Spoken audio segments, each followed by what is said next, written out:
kututendea mema. Uko nasi Bwana kuweza kusema na kila mmoja. Uko nasi Bwana kuweza kusema na vijana.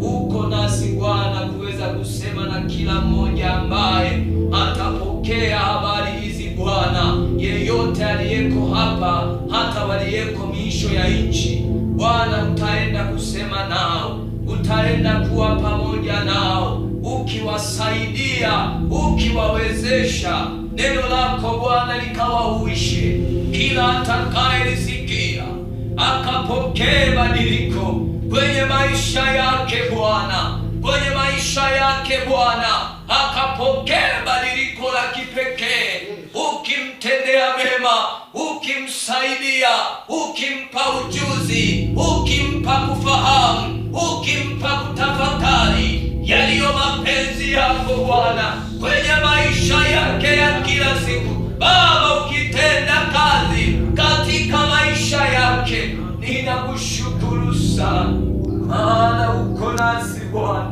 kwa ajili ya kwenda kusema na kila mmoja atakayesikia habari hizi.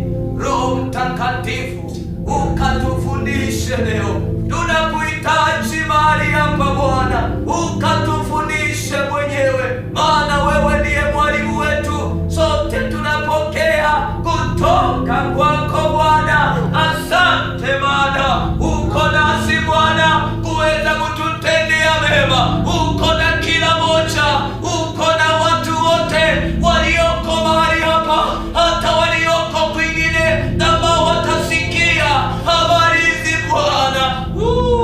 Uko tayari kusema nao Bwana, kwenda kuwasaidia kwenye maisha yao.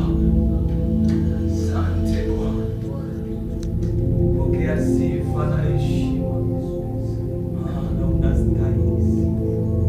Hakuna aliye kama wewe Yesu, weza na mamlaka tunapata.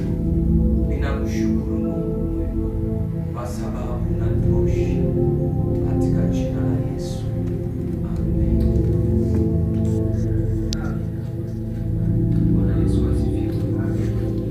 Basi nikukaribishe katika kipindi hiki cha neno la Mungu. Leo ni siku nyingine tena ambayo Mungu ametupa kibali kuwepo mahali hapa katika siku ya leo kwenda kujifunza habari zake, ikiwa ni siku ya maombi, ikiwa ni siku ya kusema na Mungu. Maana unaposema maombi ni mawasiliano kati ya Mungu na wanadamu. Maombi ni mawasiliano kati ya Mungu na wanadamu. Maombi ni mawasiliano kati ya Mungu na wanadamu. Mawasiliano hayo yana mambo mengi.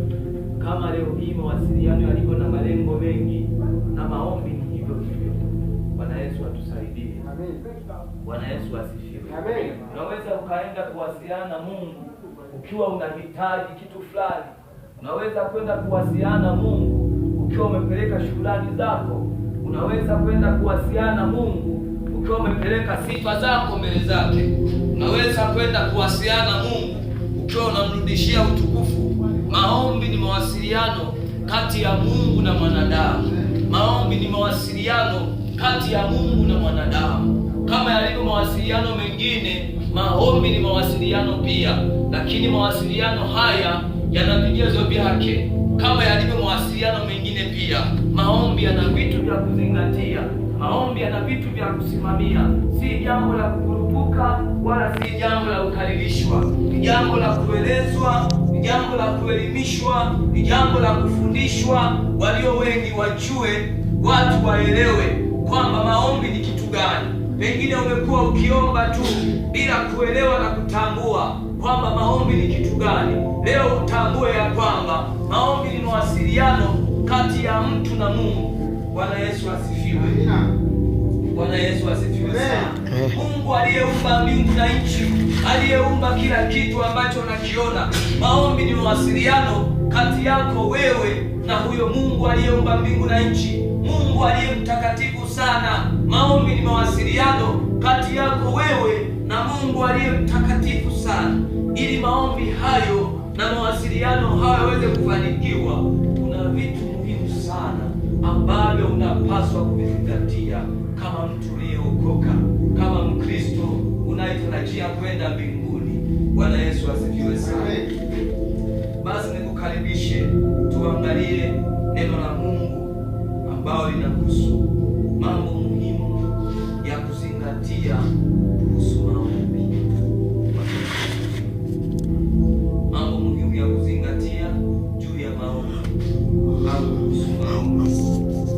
Kuna vitu vingi sana vipo ambavyo ni vya kuzingatia wakati wa maombi, lakini kuna mambo haya pia ya kuzingatia wakati wa maombi.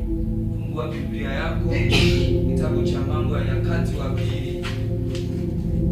Mambo ya Nyakati wa Pili, ile sura ya 7 na mstari wa 14. Lakini pia kitabu cha Waamuzi,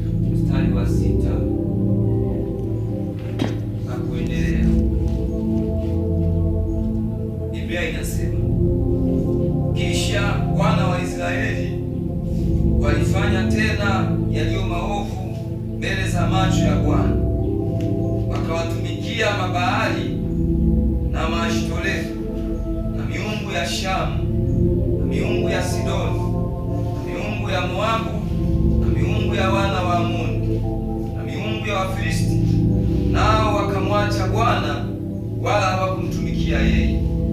Hasira za Bwana ziliwaka juu ya Israeli, akawauza na kuwaua mikononi mwa Wafilisti na mikononi mwa wana wa Amoni. Nao wakawasumbua na kuwaonea wana wa Israeli mwaka huo. Walionea wana wa Israeli wote waliokuwa ng'ambo ya pili ya Yordani katika nchi ya Waamori iliyoko huko Gileadi muda wa miaka 18. Wana wa Amoni nao wakavuka Yordani ili wapigane na Yuda na kupigana na Benyamini na nyumba ya Efraimu. Basi hivyo Israeli walikuwa wanasumbuliwa sana. Ndipo wana wa Israeli wakamlilia Bwana wakisema, sisi tumekufanyia dhambi kwa sababu tumemwacha Mungu wetu na kuyatumikia Mabaali. Naye Bwana akawaambia wana wa Israeli, je, sikuokoa ninyi na hao wa Misri na Waamori na wana wa Amoni na Wafilisti, hao wa Sidoni nao na Waamaleki na Waamoni na wa Maoni waliowaonea nanyi mlinililia, nami niliwaokoa na mikono yao. Lakini mmeniacha mimi na kuitumikia miungu mingine. Basi kwa ajili ya hayo mimi sitawaokoa tena. Haya, enendeni mkalilie hiyo miungu mlioichagua, na hiyo iwaokoe wakati wa kusumbuka kwenu. Wana wa Israeli wakamwambia Bwana, tumefanya dhambi, tufanyie yote uyaonayo kuwa ni mema, lakini tuokoe, twakusihi siku hii ya leo. Haya tu. Nao wakaiondoa hiyo miungu ya kigeni iliyokuwa kati yao, nao wakamtumikia Bwana, na roho yake ilihuzunika kwa sababu ya msiba wa Israeli. Bwana Yesu asifiwe. Kitabu hiki cha Waamuzi tumekisoma sura ya 10 mstari wake wa 6 hadi wa 16. Hiki kitabu cha Waamuzi ni kitabu ambacho kimeandikwa kimepangwa kwa mpangilio baada ya kitabu cha Yoshua. Baada ya Yoshua kuwa amekufa, mtawala. Israeli hawakuwa na mtawala, ndipo Mungu alikuwa anawainulia waamuzi.